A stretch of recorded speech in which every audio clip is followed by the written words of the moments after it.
Turns out most gas stations make money by selling Coca-Cola I was gonna say it's their convenience. than Yeah. selling gasoline. And so a spike in oil prices, yeah, they're milking the market. Mm-hmm. They're The really strict prices are rules very to quick to go maintenance. up, but they're very slow to come back down again. But the oil price only spiked for a day.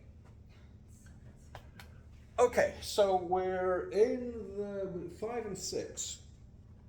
Greenhouse effect and then consequences thereof. Very, very long chapter.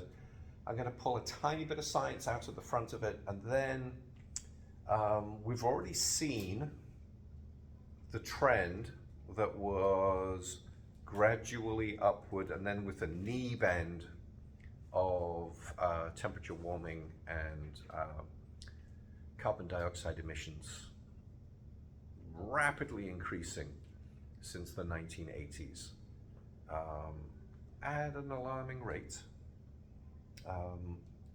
But there's a little bit of science to begin with, and then we'll talk about what the conventions are, and I'll just pull a few paragraph headings out of the book. But we've done enough kind of background to know where we lie. I'm going to include this because it overlaps with another class, and we like that. We like when material that's in one discipline overlaps with what you see somewhere else, because it kind of strengthens what you're looking at. Okay. Here's something.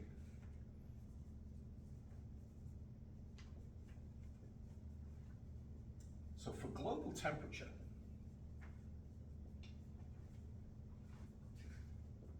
to stay static, meaning not changing, the amount of energy that the planet absorbs has to equal the amount of energy that the planet emits. So we're in the path of the sun for half of the day, every day. We're in darkness, half of the planet's in darkness. And so we absorb amounts of energy from the sun. And if all that we ever did was just absorb energy from the sun, then every single day the temperature on the planet would have to increase. The fact that we've had stasis, we've had an average temperature that really didn't change drastically. There was an ice age. But even during the ice age, it wasn't so bad. And now we're in a warming trend. In order to stay equal, we have to do this. So there has to be some pathway that the Earth loses its heat. And there are times when we can see that more, and times when we don't see it as much, just in terms of climate. That in the desert, blazingly hot during the day, because the silicate and aluminate in the sand has a heat capacity that allows energy to be absorbed readily. And then at nighttime, it's really, really cold, because the solid, what's the word I'm looking for? Minerals, that you're standing on, the sand, just emits all that heat back out. And because you're in the desert, deserts don't have rain. And we looked at the thing on the video from a little while ago of here's where the cycles of rain are, and this is why the desert doesn't have the rain, because it's on the wrong side of the deposit vector for the convection. So the skies are clear. Deserts don't have clouds full of, moisture. They're open. And so all of that heat that was absorbed then gets re-emitted to an open night sky. And we might as well say, no, nothing gets trapped. It's just what came in, went out. And so we don't have a difference. We do get a big difference in temperature, but we're not trapping any of that temperature back. Versus other places where we do have clouds, and what's absorbed during the daytime then tries to get emitted back up, but it only gets as far as the clouds, and it warms the clouds up. And because there's not a great deal of churn, you can watch the clouds go by, and they more or less keep their shape, more or less. And the temperature above the cloud is different than the temperature below the cloud. So below the clouds are going to be a bit warmer, above the clouds a little bit colder. We're going to trap that heat. And water vapor is a huge component of this. But then the other stuff, the carbon dioxides and the methane, we'll look, I think, mostly at the carbon dioxides, going to trap the heat. So when this is out of balance and we're absorbing more than we're emitting, temperature will go up. Okay. Now, not everybody in this class is going to have had physical chemistry where we describe what a black body is. A black body is something that absorbs energy, but it absorbs it perfectly so that at regular, if you want to say room temperature, it appears to be black because it's even absorbing light energy. But when you, so a black body is something that absorbs energy. When you heat black bodies up, they glow and they emit light. So a block of iron, it's like a black body, when it's cold, it's dark and gray. And when you heat it up, it gets red hot. And then when you heat it up some more, it gets white hot. Okay, so black bodies emit light when they're very, very energized and hot, but they absorb light under other circumstances. The sun is a black body, and there is a equation associated with this, and I thought it was kind of cute, and it does explain something. Okay, so and this applies to a couple of other classes that some of you are in or will be in or have been in. That if we look at something's spectrum, the amount of light either that it absorbs or emits, when we say light, we include the ultraviolet, the visible, and the infrared. Technically, we could look at microwaves and stuff like that. The wavelength of the major component of light being absorbed or emitted by a black body is, it's a simple number, it's 2890, isn't it? Oh, it's 2897. 2897 divided by its temperature. So as you heat iron up, its temperature changes, the wavelength of light that it emits also changes. So this is the wavelength, the most popular, the peak wavelength that your body is going to emit, and it's temperature dependent. All right, let's look at the sun. Do we know what the temperature of the sun is? Okay. All right, well, it's about 5,800 Kelvin. Oh, temperatures. Anytime you see a math equation in science and it says temperature, really, really good chance that that is a Kelvin temperature. The Celsius scale goes negative, has the ability to go negative at 0, And so if we start throwing negatives in, it may, well, now I have a negative wavelength. What? That's not even possible. Okay. So yeah, our values in the absolute temperature. 5,800 Kelvin is pretty hot. That's about the heat of like molten tungsten. It's pretty hot. All right, so 2897 divided by 5,800, what do you get?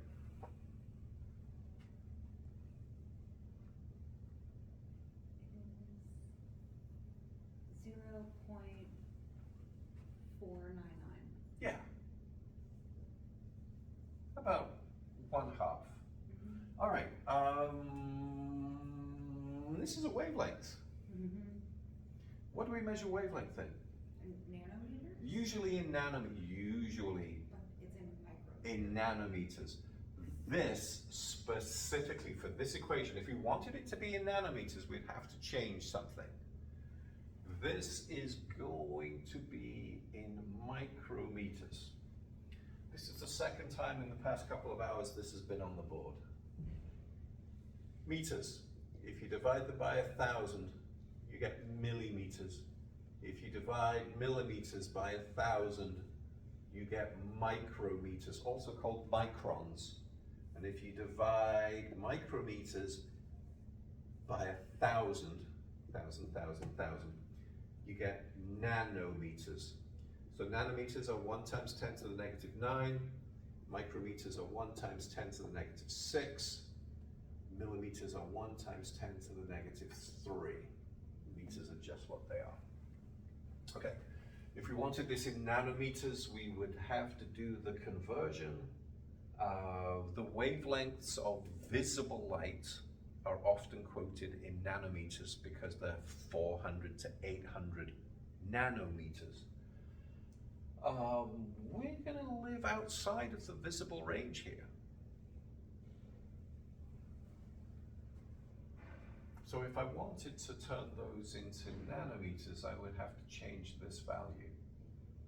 So 0.499 micrometers is 499 nanometers. Oh, I went opposite direction. Yeah, Oops, I that already- way. This is equivalent, I almost wrote the equivalent sign, but it's equal to 499 nanometers, which is green. It's green light. Now the sun appears to be yellow to us. It does pump out a lot of green yellow lights. That's its peak. But it gives us everything. It gives all the microwave, all the gamma rays, all the X-rays. It gives us everything. But there is a greenish, yellowish tinge to it. That's its peak. And then once it gets through the atmosphere and we filter out some of the other colors, it appears to be more yellow to us. From a distance, out in the vacuum of space, it might be different. From a big distance, they look white. The stars look white. Although you can look up into the sky and see that some stars are different shaded. Some stars are different in color. Some are more reddish. All right, Earth.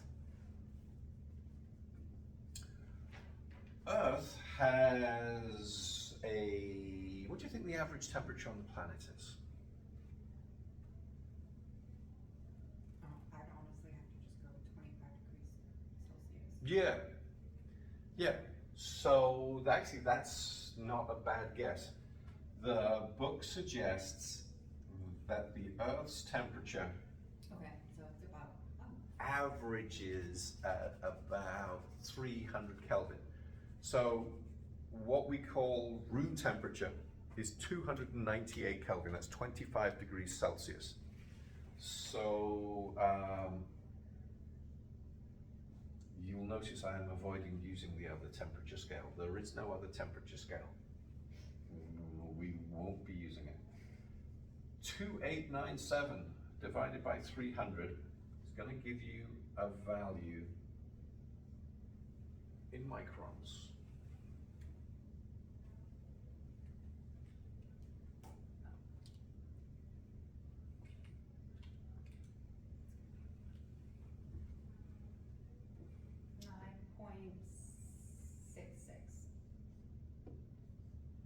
You know, it's like 3,000 and this is 300, so it's about 10. So 10 microns. That's not in the visible. So 10 microns would equal what in nanometers? 9,700, right? 9,700 nanometers? Because you moved the decimal 3 times. So this is 499. I move it once and it becomes 5,000 instead of 500.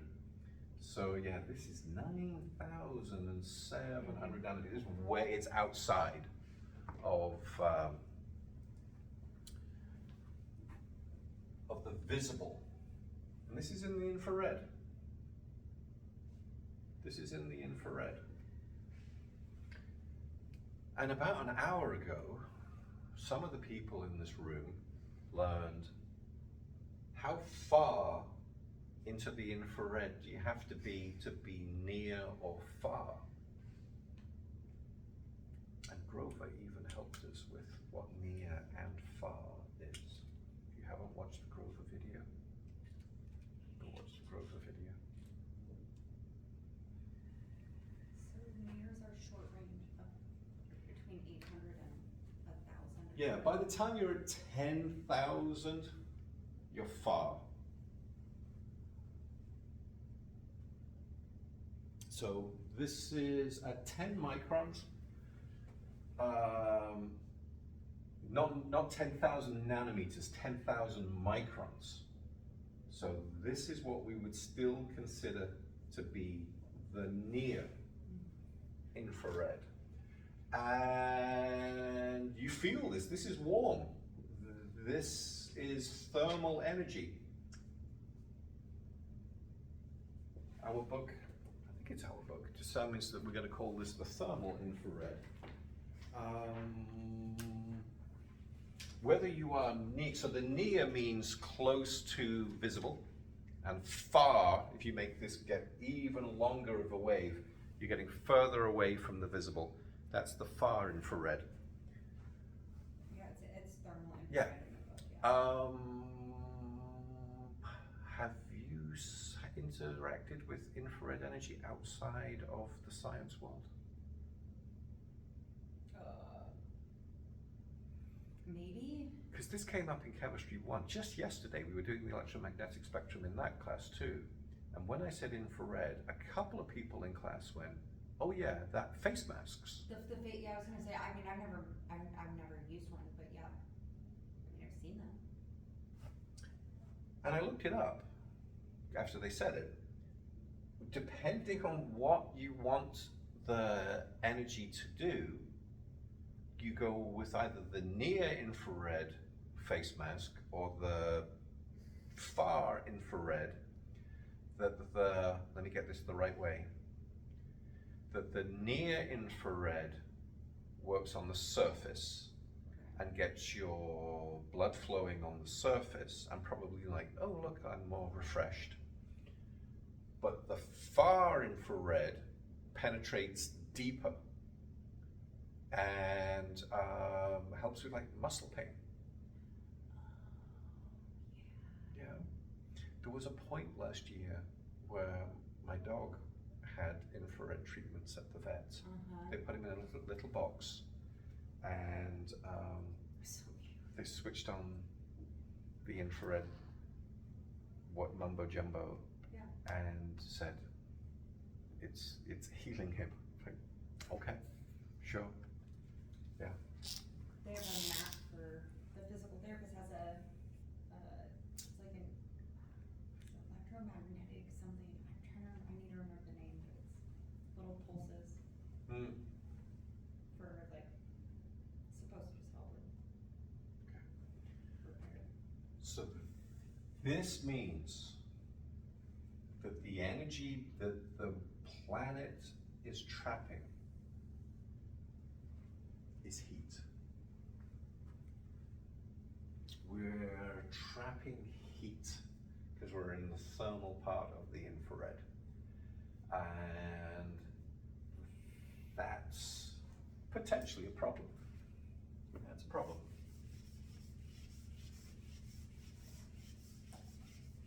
It turns out that the amount that is emitted is subject to another little equation that has a power in it.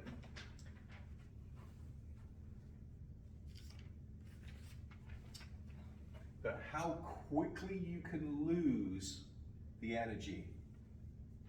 So the rate of energy loss or emission is some constant K multiplied by the temperature raised to the power of 4. And that fourth power means something important. That small increases in temperature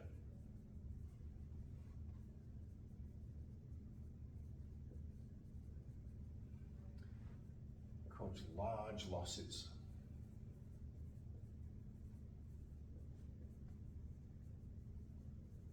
of energy. And one of the things that everybody gets when you first say it, and then when you take a second to digest it, you go, oh, that means that's something wrong.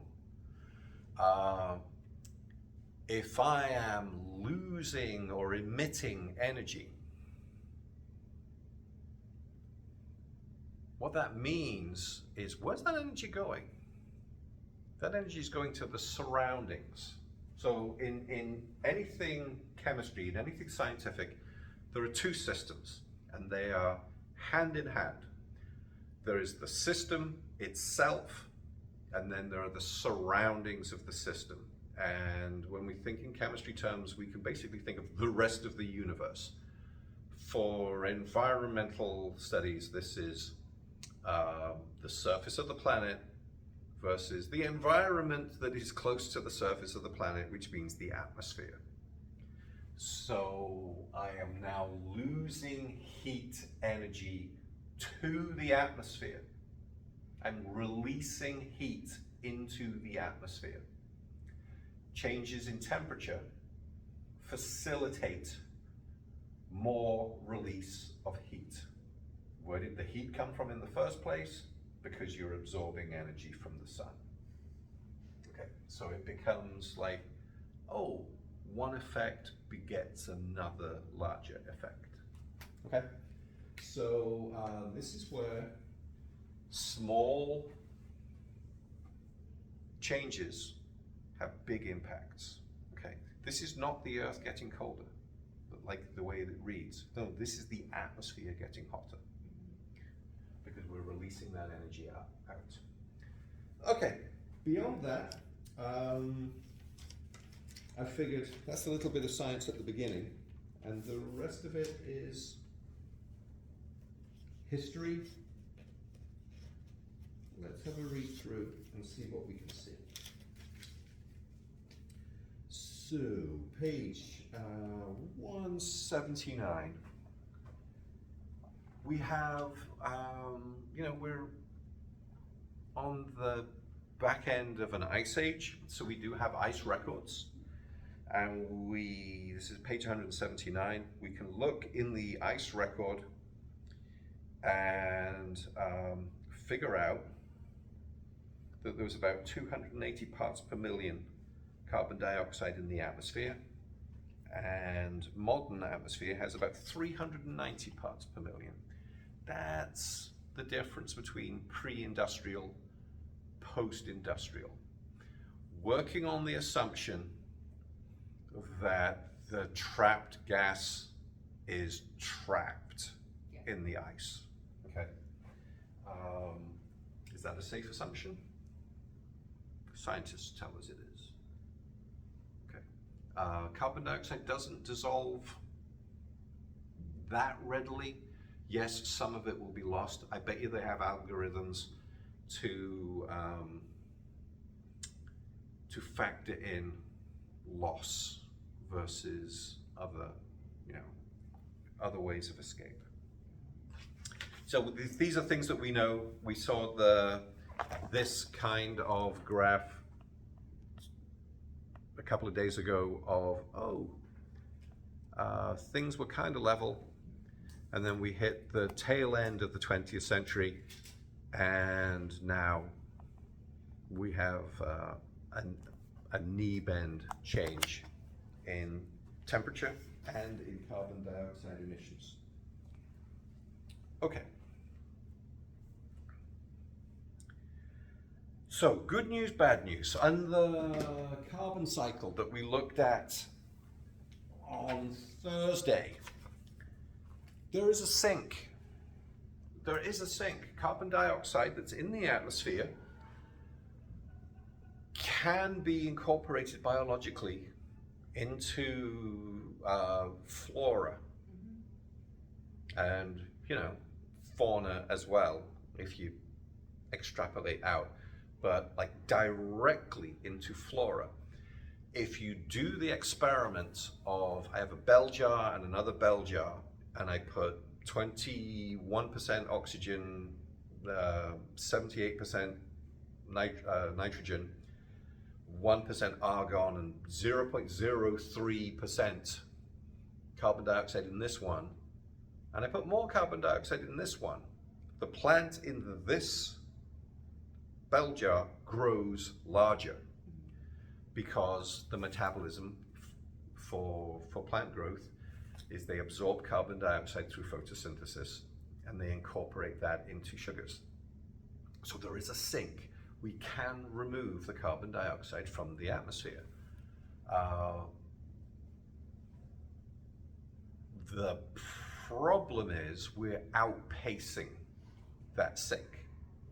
That sink has kept things in some sort of balance for a long time, but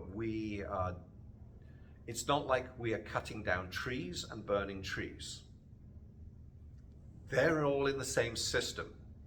A tree that is alive right now got to be alive by taking carbon dioxide out of the atmosphere and fixing it into the sink that is the tree. So if we burn that tree, we then release the carbon dioxide back to where it came from. And then, hey, that's static. It's static averaged over the lifespan of the tree, which could be 50 years. Once you average all of that in, it's kind of level. The problem is that in that 50 years, we've dug up fossil fuels that have been out of the cycle for a long time, millions of years, and now we're converting all of that into carbon dioxide and water. A complete combustion of a hydrocarbon. So hydrocarbons are the octanes, the gasolines, the methanes, propanes, and butanes, the natural gases. What we call a complete combustion.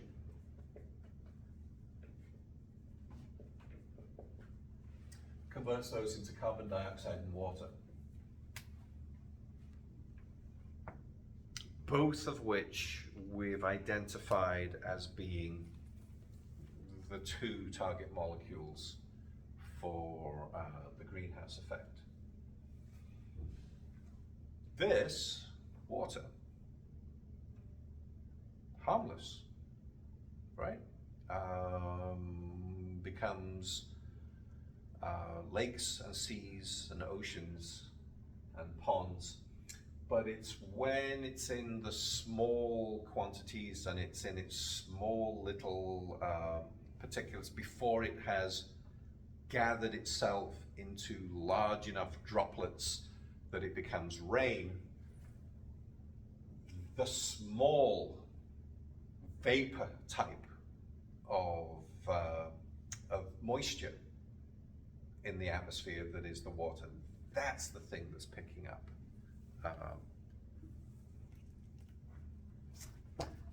the thermal energy. Okay. So the only permanent sink for carbon dioxide is the dissolution in the deep waters of the ocean and or the precipitation that is insoluble calcium carbonate. Okay, permanent sink. I would say that one of those two things is not, well, neither of them are permanent, but one of them's more permanent than the other. Because it does say into the deep waters. Okay. So we're looking at sinks.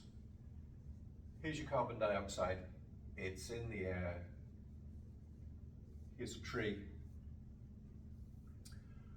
The tree is going to take that carbon dioxide out. It's going to give oxygen back, and it's going to turn it into some form of sugar. I'm going to just generics. Our book says generic CH2O, okay? Basically the empirical formula for a sugar. This is glucose, C6H12O6, so I'm just multiplying everything by 6. And those glucoses are going to bind together to make cellulose. The cellulose is fibrous. My tree grows, okay? I do need sunlight.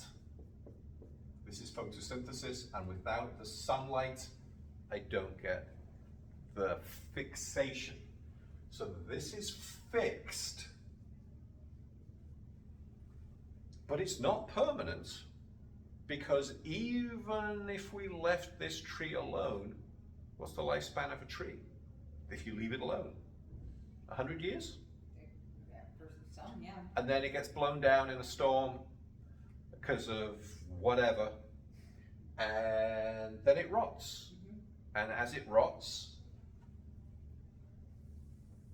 it puts the carbon dioxide back into the atmosphere. So everything that's on the surface is all part of the same loop, and that's not the stuff that we worry about.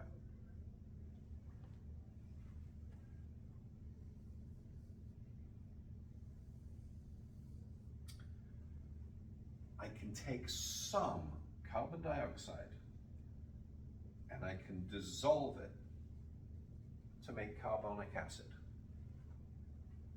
Okay. Carbonic acid does not have a great solubility, and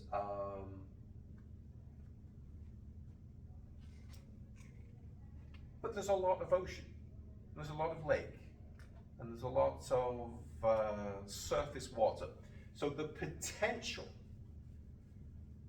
to dissolve carbon dioxide into carbonic acid is real. But it's a very, very weak acid, and the chances of it dissociating back into water, which is an incredibly stable molecule, and carbon dioxide, which is a pretty stable molecule in itself, is real.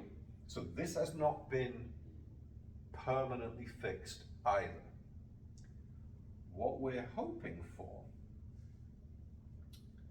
is that the sea contains dissolved ions, like calcium and magnesium and sodium. And let's throw a couple of other red herrings in here as well. All potassium salts and all sodium salts are soluble in water. So these aren't going to help. But calcium, which is a group 2 metal, can replace both of those group 1 hydrogens and make calcium carbonate. And calcium carbonate has a very low solubility in water. So it sinks and makes a sedimentary rock. We talked about sedimentary rock the other day. our whole karst system out here, we're standing on sedimentary rock, which means that this part of Texas was deep underwater at one point. This is going to make limestone. Calcium carbonate is limestone. And if that precipitates,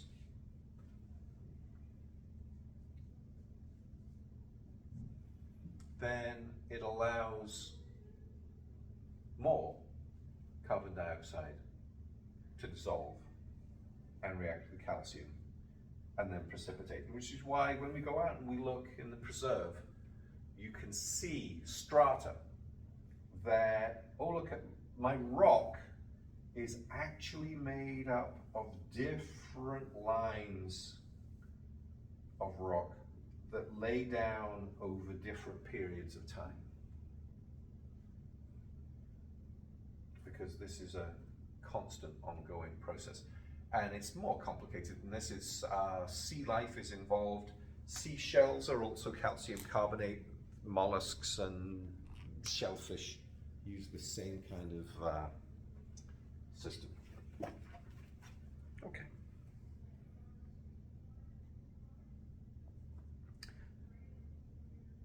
So, however, the top few hundred meters of water mixes very slowly with the deep waters, thus carbon dioxide that is freshly dissolved in the surface water requires hundreds of years to penetrate to the ocean's depths.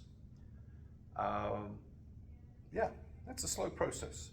The amount of churn underneath the ocean surface is not nearly as great as you would think. Mm-hmm. If you watch any of the deep sea divers, it's kind of calm down there. I mean, they're not getting blown around. Yeah. They don't, like, a lot of Yeah. times they can just sit and everyone's kind of just. But at the surface, it can be wild. Mhm. But once you're past, a couple of hundred meters down, what you have is a temperature gradient. Mhm. And that temperature gradient is actually going to mess things up. One of the little experiments that we do in the online chemistry class is completely counterintuitive. If you know a tiny bit about how the Earth works, this is backwards. I have an ice cube. Most of the ice cube is below the water. This is ice, and this is water. And then I have another experiment, it's right side by side, same size vessel, same ice cube.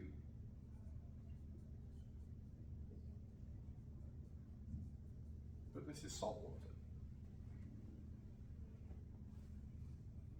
Which ice cube melts the fastest? The salt water one? Absolutely, 100% you would say that, and it's wrong. Yeah. Because, is it changing because of the specific heat when it's mixing with water, or? No, it's not the. 'Cause all You I know do that is might- I put salt on the sidewalks and Yeah, melt I know, ice, I know, so I know. So as I said, anybody that knows even a tiny bit will go, salt melts ice. Therefore, this will melt first. Except you put salt in a bag of ice to keep your ice frozen longer and melting faster too. It's something you're supposed Yeah, to mix together. okay. I don't know exactly, I but know, there's something. you're gonna convince yourself that you're No. wrong even though you're right. Yeah. The deal is that when this ice melts, and it's gonna melt from the bottom because that's where the water is touching it, I have water here. And that water and this water will just convection current each other. But when this melts, I have pure water trying to mix with salt water. And salt water is more dense. Mhm. And they don't mix. They don't mix.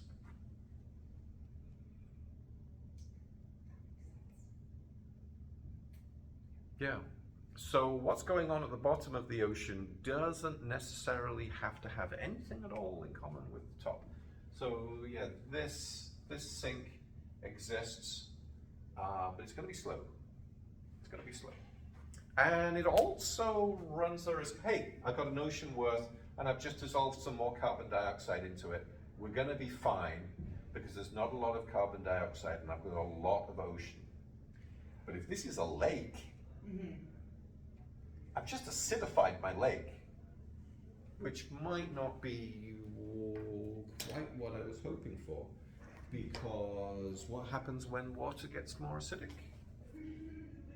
What's the possible downside of the water becoming acidic? Well, I mean, hurting the aquatic life in it, or, I mean, Any small piece of aquatic life that uses carbonate as a shell, when you drop the pH by making it be acidic, this basic salt is now going to dissolve in acid and the shells become thinner and their daily life becomes more problematic. So, all sorts of stuff. All right, inputs and outputs. 510. Annual inputs and outputs of anthropogenic carbon dioxide to and from our atmosphere averaged over the decade 2000 to 2009 are in our diagram figure 5.9. Fossil fuel combustion and cement production. I was waiting for them to mention cement. This is a huge issue. Put in 7.7 billion tons, a gigaton, 8 billion tons of carbon dioxide into the atmosphere. The upper layers of the ocean absorbed tens of gigatons of carbon and released about 10% of it back. That's fine, giving a net average absorption of about 2.5 gigatons. That still leaves a lot unaccounted for. The carbon released by slash and burn deforestation released another 1.5 gigatons into the atmosphere from the plant life that's on the surface. So it's a slightly different thing. Because about half of those anthropogenic carbon dioxide emissions are removed fairly quickly over the short and medium terms, the actual amount of gas that gets to accumulate in the atmosphere over 1 decade was 4 billion tons. So about half of what we do damage-wise lingers over the course of a decade. Okay. Some things are obvious when you say, how's the carbon dioxide getting up into the atmosphere? Some things are straight obvious, fossil fuels. And then other things are not obvious. And guess what? It's already been on the board once.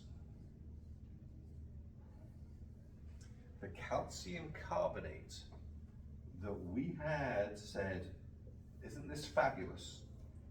Look at all of the work it's doing for us. It took hundreds of years more. It took hundreds of years for the carbonic acid, the calcium carbonate, to get down there. It then has to be pressed for millions of years before it becomes a sedimentary rock. Calcium carbonate, limestone, when you heat it up, turns into lime.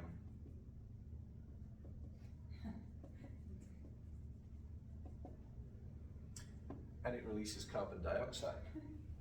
And what do we need lime for?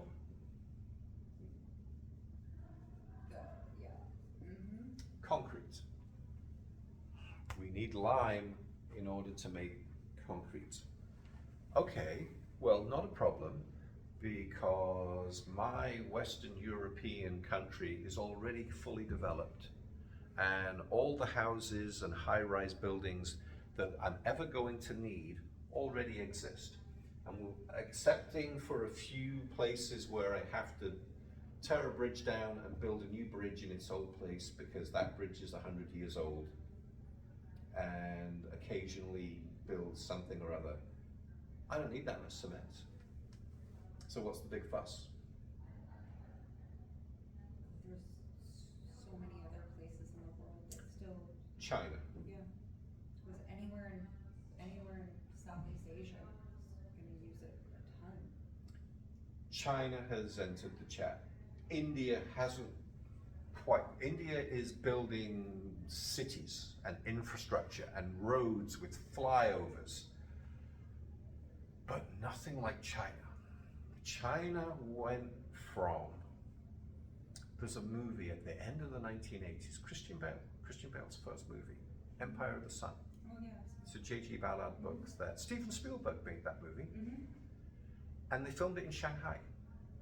And it's about a kid, a Eurasian kid that got trapped during the war and got put in a camp because what are we going to do with the European kid in the Asian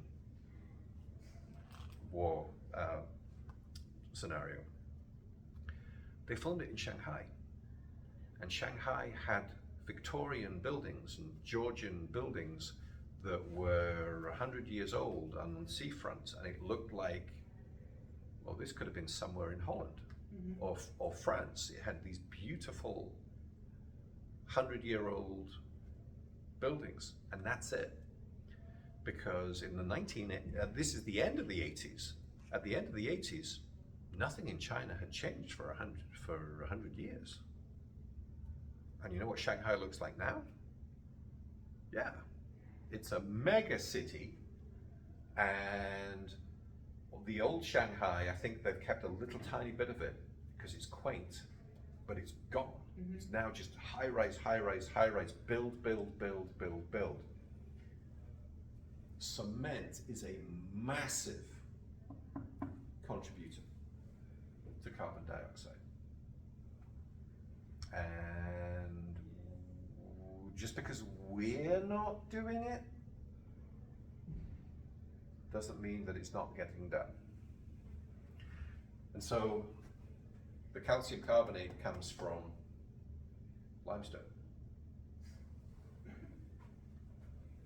So the thing that was our sink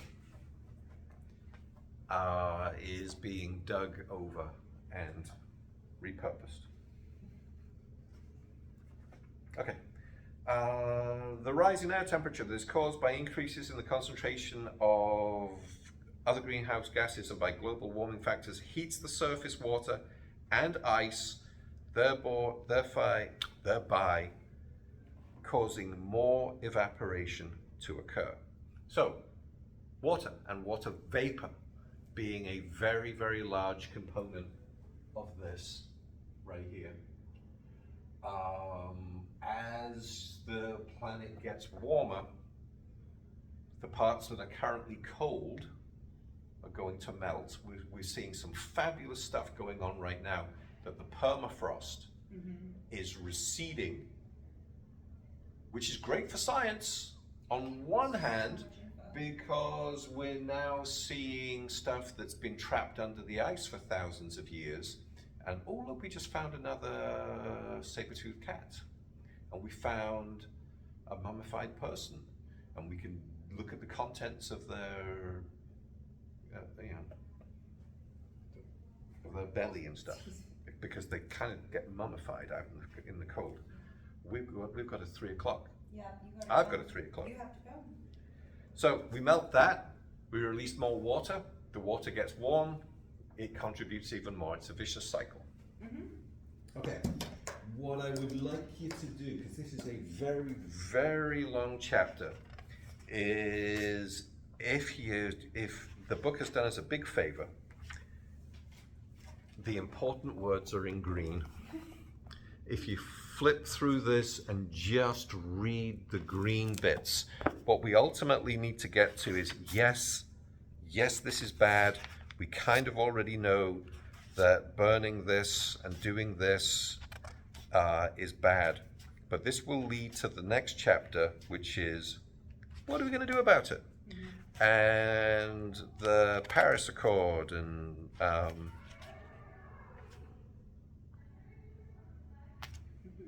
some geopolitical forecasting. Have a quick read through, and if you can just skim the green bits, we'll talk. Because there is the worst case, and then there's a better case. That there are fuel alternatives, and there's conservation, and there's other things. Okay? And I'll see you Thursday.